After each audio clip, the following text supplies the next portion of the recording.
Olá, o Miscelânea já está no ar e hoje a nossa temática principal será sobre o respeito às diferenças.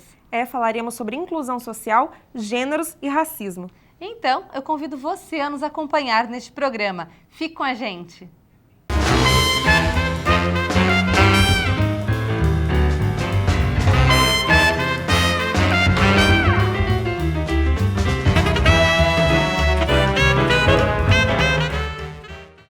Criar é descobrir algo novo, ser original naquilo que se produz. Toda boa ideia surge num processo criativo. Mas como ser criativo e o que é criatividade?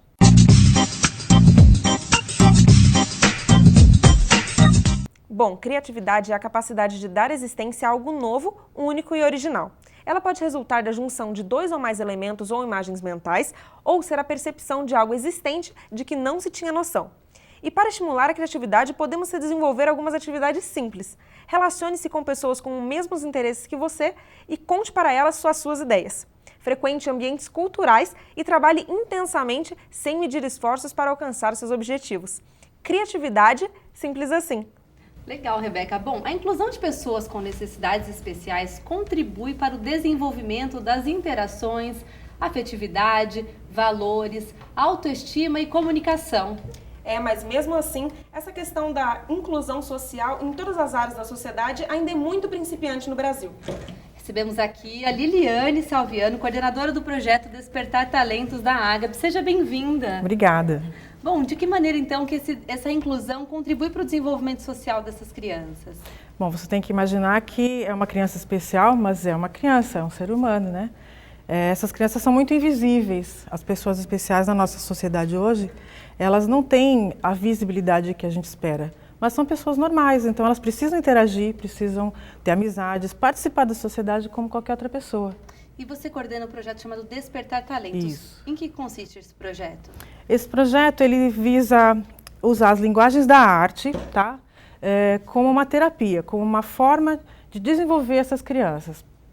A gente tem ali artes como teatro, música, artes plásticas e dança. Então, através dessas linguagens, as crianças aprendem coisas novas, desenvolvem suas habilidades, tá? Porque a gente está falando de pessoas que têm necessidades especiais. Então, elas desenvolvem habilidades e ganham essa visibilidade que elas precisam. Então, até no desenvolvimento de coordenação motora, da oralidade, a interação entre eles, amigos, e aprender a entrar em sociedade. Eles vão ter menos medo, menos vergonha. Tem a questão da autoestima, né, de estar junto com outras pessoas durante esse processo. E a associação, ela abre espaço para crianças com qualquer tipo de deficiência? Basicamente, nosso foco é deficiência intelectual, tá? Junto vem bastante coisas, né? Tem também o deficiente visual, que ele é bem atendido lá. Hoje a gente não está conseguindo atender o deficiente auditivo. A gente não está com pessoas especializadas. Mas nos demais a gente atende sim. Como as famílias podem contribuir para o desenvolvimento desse aluno? É o básico. É uma criança como qualquer outra. Ela precisa de muito carinho, precisa da atenção. É uma atenção especial, é uma atenção um pouco mais intensa. Mas é bom que ela tenha bastante conhecimento sobre as necessidades específicas do caso do filho, né? Que ela esteja ali atenta a cada detalhe para estar em conjunto com o nosso trabalho lá. Vocês fazem exposições, apresentações. Esse tipo de atividade é importante também para essas crianças? Muito, né? Show de Primeiro talento, porque eles ficam muito empolgados, né? De saber que vão se apresentar e as pessoas vão estar vendo. Mesmo que seja só pai e mãe que esteja na plateia, para eles já é muito importante. A gente visa que que seja uma coisa aberta à comunidade, para a própria sociedade conhecer eles, para acontecer aquilo que eu chamei de visibilidade, né? Então, quando eles pensam assim, nossa, vai ter uma apresentação semana que vem, é uma empolgação geral, né? Essa apresentação, ela tem isso de empolgar, tem esse efeito, e tem o efeito que a gente quer de tornar eles visíveis, deles participarem das coisas junto com a comunidade. E além desse aspecto cultural, vocês também desenvolvem atividades pedagógicas? Como é que funciona a outra parte do projeto? Ali acontece pedagogicamente só dentro do que é arte, tá? Dentro dessas linguagens que eu te falei. A parte pedagógica seria a escola, mesmo que não é o nosso projeto. Ali eles aprendem ritmo, por exemplo, na oficina de música, né? A parte de ritmo, a coordenação motora se desenvolve muito durante a oficina de música. Afinação, muitos têm esse dom, esse talento também acontece, né?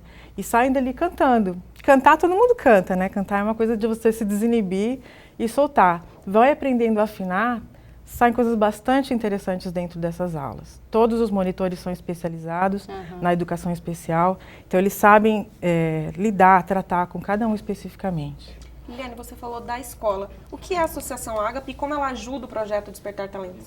Tá. A associação, ela é uma ONG, tá? Que trabalha especificamente com crianças com necessidades especiais. A ONG, ela é gestora de 3 projetos. Um projeto é a escola para educação especial, o outro projeto é o Despertar Talentos, que trabalha com a arte, e o outro projeto ele visa a inclusão social através de assistência social mesmo. Ele assiste e encaminha as famílias nas necessidades de cada um, né? Então, a função da ONG é gerir todas essas coisas que estão acontecendo. E cada projeto tem o seu coordenador, né? Eu estou no Despertar Talentos e tem os outros 2 projetos que acontecem. Então, todas essas ações visam a inclusão social, visam desenvolver a criança e tornar ela vista pela sociedade. Fazer com que a sociedade entenda que são pessoas como qualquer outras, com necessidades especiais, diferentes sim, mas eles cantam uma musiquinha que deixa a gente sempre emocionado, sabe? Eles cantam assim, ninguém é igual a ninguém, ainda bem.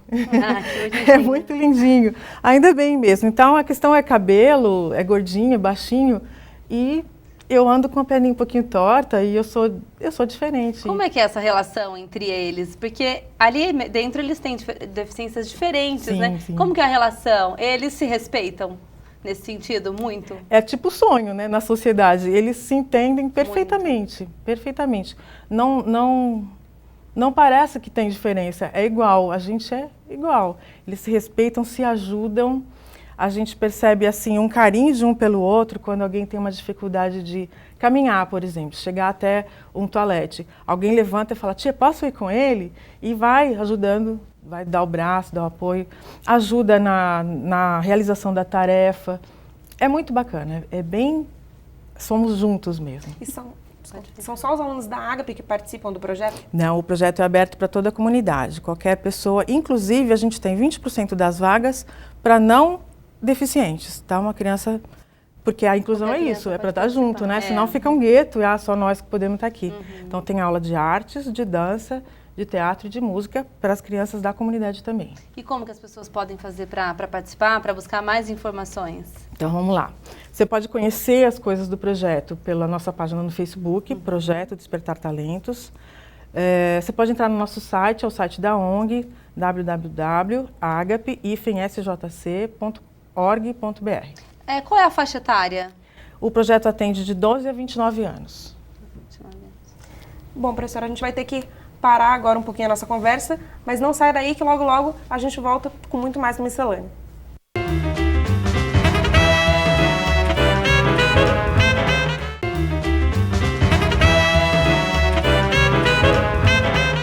O Miscelânea já está de volta, mas antes de irmos para o Tira Dúvidas, vamos conferir as dicas que a Nicole separou.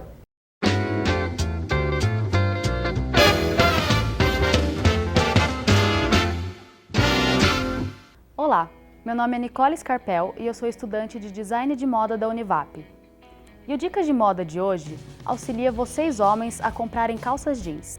Uma dica que pode parecer muito óbvia, mas que a maioria peca na hora da compra é escolher uma calça que seja da sua medida. Às vezes pode não ter o tamanho e você acaba por levar um número maior ou menor que o seu. Isso pode trazer desconforto ou maiores custos mais tarde. Por exemplo, ao comprar uma calça maior, talvez você tenha que fazer reajustes. E para você que não gosta de usar cintos, pode ser um pouco desagradável. Se o seu gosto é por calças mais apertadas, opte pelo modelo skinny, pois ela vai afunilando até o calcanhar. Outro ponto importante é ficar atento ao comprimento da calça. Quando elas arrastam no chão, podem ser danificadas e você terá que fazer barras depois. Cuidado ao escolher a cor da calça. Cores escuras e neutras tendem a fazer combinações variadas com qualquer tipo de blusa. São peças-chaves para compor qualquer tipo de look. Ao comprar calças com aplicações ou com muita lavagem, pode te limitar mais no uso de blusas ou camisas para não ficar um look muito pesado. E essas foram as dicas de hoje. Espero que tenham gostado. Fiquem ligados na programação da TV Univap para mais informações. Até a próxima!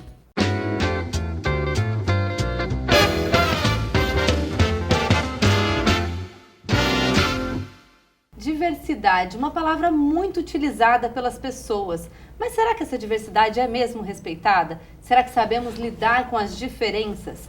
Esse é o assunto do Tira Dúvidas de hoje.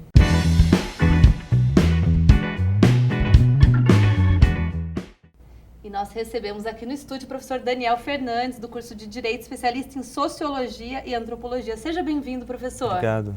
Obrigado. Bom, quando a gente fala em gêneros e racismo, as pessoas já logo pensam, lá vem polêmica. Por que esses assuntos ainda são tabus na sociedade?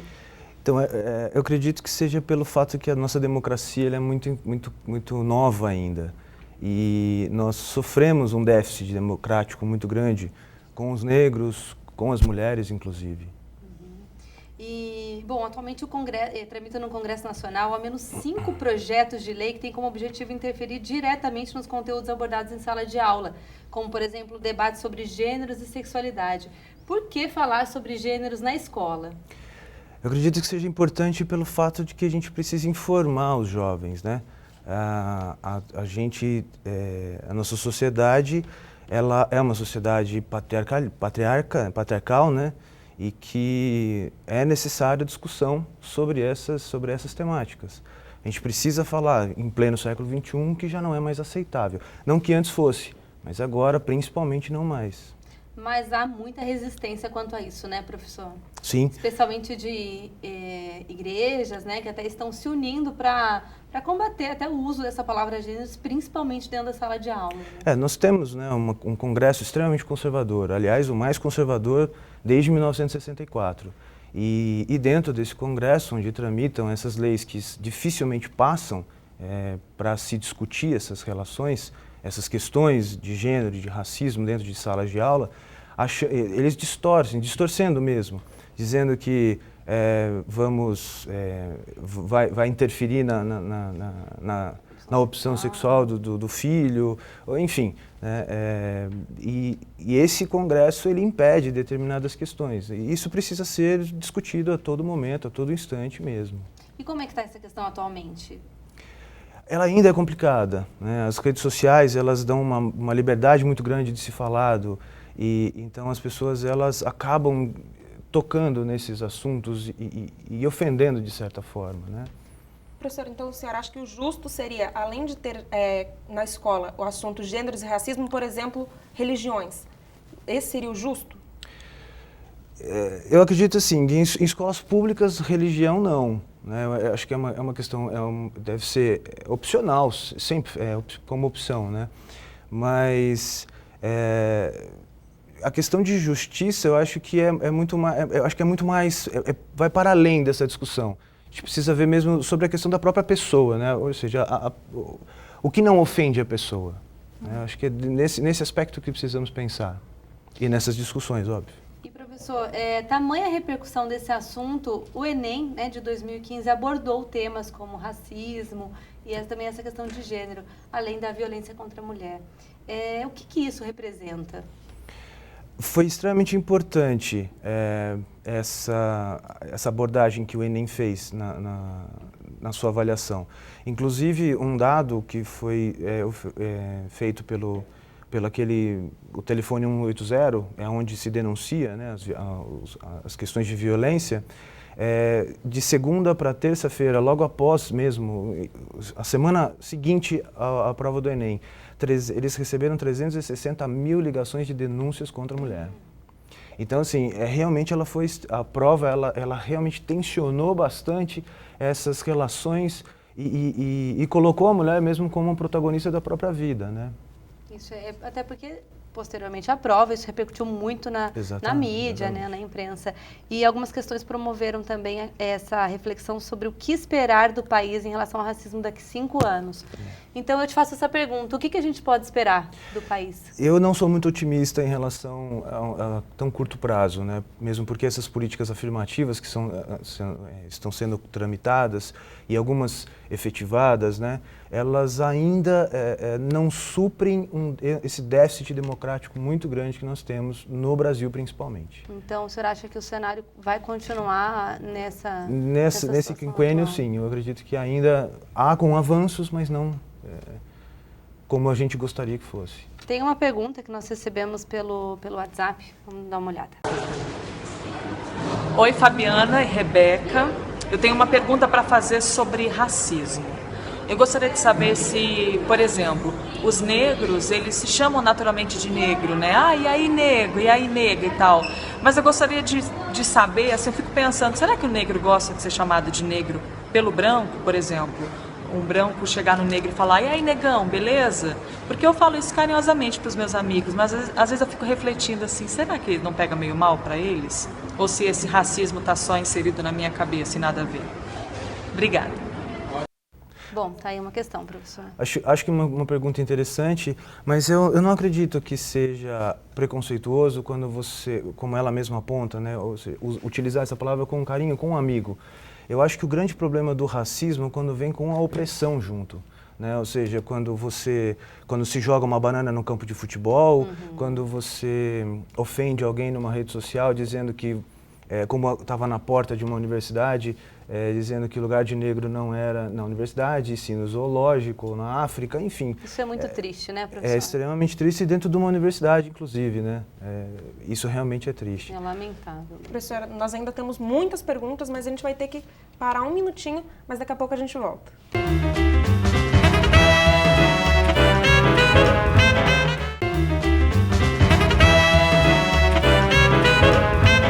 O Miscelânea já está de volta. Antes de retomarmos nossa entrevista, vamos saber o que o aluno do curso de Gastronomia Ikizaki preparou pra gente no Receitas do Chefe.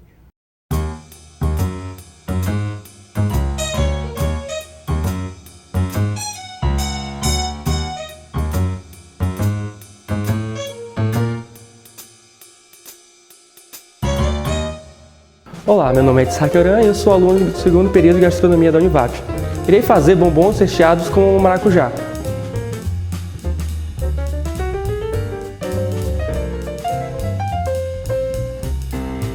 Para o recheio, nós vamos precisar de 100 gramas de chocolate branco picado, 60 ml de suco concentrado de maracujá, 40 ml de creme de leite fresco, 20 gramas de manteiga derretida.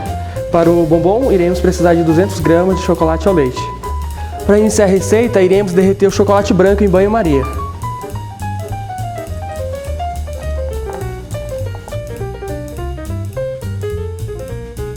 Agora iremos adicionar o creme de leite, o suco concentrado de maracujá e a manteiga derretida. E incorporar tudo. Após misturarmos tudo, iremos levar à geladeira e deixar esfriar, aproximadamente 30 minutos. Agora iremos derreter o chocolate ao leite.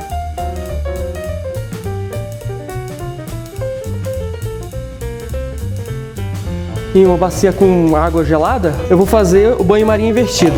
Quero baixar a temperatura desse chocolate para que quando fazer os bombons ele não derreta com facilidade. E também quero dar brilho ao chocolate.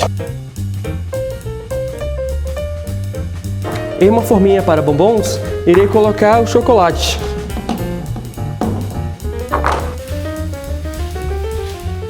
Agora que está com o chocolate todas as bordas e todo preenchido e tirado o excesso, irei levar para a geladeira aproximadamente uns 15 minutos até que ele endureça. Após ter passado os 15 minutos ou até ele endurecer, iremos colocar o nosso recheio de maracujá. A gente enche até mais ou menos 3/4 da forminha para não ter o risco de ele vazar quando for colocar o resto do outro chocolate. Assim que você colocar o recheio, a gente leva para a geladeira para gelar o recheio. Após ter esfriado, a gente preenche os buracos com o chocolate restante.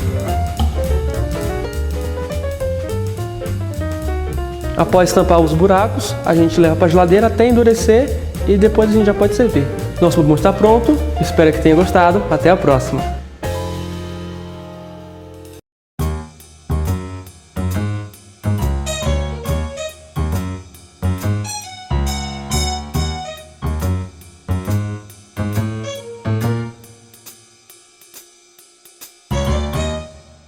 Muito obrigada, Ikizaki, a gente ficou com água na boca. Bom, voltando ao Tirar Dúvidas, professor, há alguns dias o secretário estadual de Assistência Social e Direitos Humanos do Rio de Janeiro, o Ezequiel Teixeira, foi exonerado do cargo por dizer que acredita na cura gay. O que o senhor achou dessa decisão? Eu acho essa decisão um ganho, importante, porque a homossexualidade não é uma doença, então não tem se cura, né? Mas o que o senhor achou da decisão de exonerá-lo do cargo mesmo, de tirá-lo do cargo dele por conta dessa declaração? Bom, primeiro, é uma figura, uma pessoa pública. Segundo, que pertencendo à assistência social, ela fere a ética do próprio profissional do assistente social. Né? Ainda que o código de ética deles é extremamente progressista, é extremamente para o ser humano, né? E não especificamente você acreditar em algumas coisas ou querer curar alguma coisa que não é uma doença. Tá certo. E, professor, sobre a lei de cotas, o senhor acha que isso é um avanço ou é um retrocesso? Todas as políticas afirmativas, elas são avanços, né? Mesmo porque tocar no assunto de política de cotas, a gente fala sobre a questão de meritocracias. Nós temos um país onde 51% são negros, e a gente pode olhar à volta da nossa sociedade e a gente enxerga no nosso rol uma quantidade de brancos muito grande, dentro de um país onde a maioria são negros. E volto a dizer, né, nós temos com esse déficit democrático, são importantes para que os negros tenham esse acesso que os brancos tiveram. Né? Mas quando essa cota ela deixa de ser, por exemplo, de classe social para uma questão de diferença racial, ela não afasta mais? Não, mesmo pelo fato de que a nossa sociedade ela está reverberando o preconceito contra o negro mesmo, né? E não o negro pobre, simplesmente por ser negro. Nós temos casos aí específicos, acredito, que acabam até exemplificando essa relação, né? São pelo fato de serem negros. O senhor já comentou também muito sobre as redes sociais, né? Elas promovem muitas discussões e discussões calorosas sobre esse assunto de preconceitos e racismo. O senhor acredita que esse é um canal eficiente para reivindicar essa questão? Acredito sim. Hoje em dia a gente precisa de cada vez mais meios que disseminem esclarecimentos em relação a essas questões. O que a gente também não pode esquecer que, ao mesmo tempo dos esclarecimentos que nós também temos obscurantismos em relação a isso. Então, as redes sociais, elas também promovem esclarecer, tanto quanto obscurecer. Professor, alguns casos tiveram muita repercussão na imprensa, né? O caso da Maju, o caso também da Thaís Araújo. São algumas situações pontuais, mas o preconceito existe o tempo todo. O senhor acha que as pessoas têm ideia do que os comentários dela, ofensivos, eles podem ser punidos? As pessoas têm ideia disso? Isso tem acontecido na prática, essa punição? A punição tem acontecido, porém, em alguns casos onde a repercussão são grandes. Por exemplo, no caso da Maju ou da Thaís Araújo, que são duas figuras públicas, são negras e são de classes sociais, de classe média, inclusive. Eu volto a dizer até um pouco uma questão. A questão do racismo, ela ultrapassou, ela parte da relação de classes, mas também ela atinge a própria questão da subjetividade, ou seja, a sociedade ela perde totalmente as estribeiras e os seus pudores, talvez, e acaba falando coisas atrozes aí, e até, não digo sem perceber, senão a gente vai isentar a pessoa de culpa, mas traduzindo mesmo uma sociedade que a gente está que está sendo construída, aliás. E é tão complicado você pensar que é preciso punir essas pessoas legalmente. É muito complicado você imaginar isso, né? Que você não pode esperar da sociedade um comportamento justo mesmo. Talvez ela não vá postar uma coisa que ela pensa simplesmente por medo da punição, mas é triste você pensar que existe esse pensamento, que existe esse sentimento de superioridade, né? Vale lembrar que o crime do racismo no Brasil é inafiançável, só que não se pune por racismo no Brasil. O senhor acha que o racismo no Brasil surgiu da nossa colonização? Sem dúvida, né? A gente tem, não só da nossa colonização, mas de um modo de vida que se traz europeu para cá, né? Nós temos, por exemplo, a escravidão no Brasil, e a gente não pode justificar simplesmente pela escravidão, mas pelo modus operandi de vida que a colônia estabeleceu no Brasil. Né? Falando mais uma vez de redes sociais, a gente teve o caso da criança adotada, de uma criança negra adotada por brancos, e os pais vestiram ela de macaco no carnaval. E teve uma repercussão enorme na internet. O que o senhor achou disso? Como deveria ter sido levada essa história? Bom, primeiro que eu acho que os pais se equivocaram de uma maneira absurda de expor uma criança negra vestida de macaco. Às vezes a gente fica até sem palavras para comentar ou até falar sobre algumas coisas em relação a essa questão, né? Como se não fosse problema, né? Enfim, como aquela frase, né? Somos todos macacos. Existe um equívoco muito grande aí. Sim. O senhor acha que existe alguma solução? As pessoas têm que ser mais humanas para que o racismo e o preconceito terminem? Acredito que a partir do momento que você enxerga o outro como um outro igual a você não discrimina, né? Mas a partir do momento que você tem essa discrepância de igualdade, partindo pela questão da classe social, que você é melhor do que outra pessoa porque você tem determinados acessos que outras, que no caso o negro não tem no Brasil. Bom, professor, e nós vamos então continuar acreditando nessa mudança, né? Sim. Eu queria agradecer a sua presença aqui no nosso programa. Muito obrigada. Eu que agradeço. Bom, e o Miscelânea fica por aqui. Fique de olho em nossa página no Facebook e acompanhe a temática dos próximos programas. Até lá. Tchau. Tchau, tchau.